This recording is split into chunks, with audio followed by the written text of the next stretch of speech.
He thought it was a joke.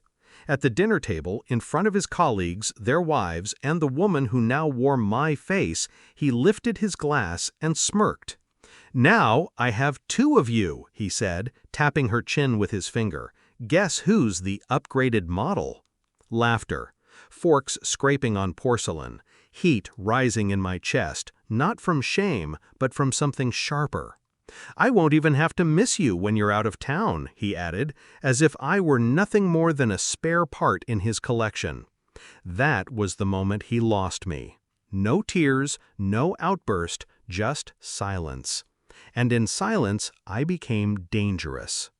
I met Daniel when I was 26. He was polished, brilliant, magnetic in a way that drew entire rooms to him. I believed him when he said he saw something rare in me: patience, loyalty, and elegance others overlooked. He liked to say I grounded him. Back then, I mistook possession for devotion. He held my hand at charity galas, kissed me before surgeries, and whispered promises about forever. I believed them because I wanted to, and because I loved him with the kind of love that erases warnings. But love doesn't erase humiliation. The first fracture was small, a missed dinner, an excuse about a late consultation. Then came the phone calls he took in another room, the muted laughter through the walls, his cologne lingering when he returned hours later, too fresh to be from work. The message confirmed it. A photo on his phone, of her. Same hair color, same cheekbones, except not mine. Not yet.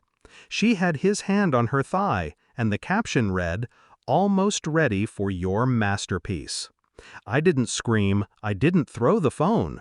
I studied her face, unfinished, almost me, and I knew exactly what he had done.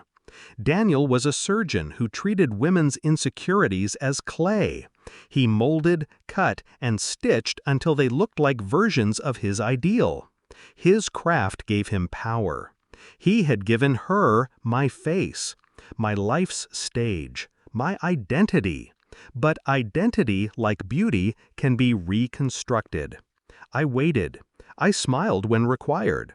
I let him believe I was the obedient shadow, the patient wife too naive to suspect. I even congratulated him when he invited her to dinner, my mirror seated across from me. I studied her, too. The way she touched her new face as if afraid it might slip. The way she laughed too quickly at his jokes, unsure which role she was playing, mistress or counterfeit wife. I realized then he hadn't upgraded me, he'd downgraded himself. I booked my appointment 3 weeks later. Not with him, of course, with someone far better, someone discreet. I didn't ask to be made beautiful, I asked to be unrecognizable. Cheekbones altered, nose refined, a scar erased, a mole removed. Subtle shifts, but enough. Enough that the woman staring back from the mirror wasn't Daniel's creation. She wasn't his muse. She wasn't his. I was no longer the woman he thought he owned. The divorce papers came next, delivered through my lawyer while I vanished into my new skin. No explanation, no dramatic fight, just my signature and his silence. He thought he'd broken me. He thought he'd traded up. What he didn't know was that I had already drained the accounts he assumed I never touched. Years of careful transfers, hidden investments, and quiet signatures had built me a fortune under his nose. While he sculpted strangers into his fantasies, I sculpted my freedom. The climax came at another dinner, 1 year later. His clinic had expanded, his reputation inflated by vanity and arrogance. He was seated at the head of a table, her still at his side, my replacement now looking worn under the maintenance of his obsession. I arrived as a guest. No one recognized me, not even him, especially not him. I introduced myself with a new name, a new history, a smile that carried no trace of his past.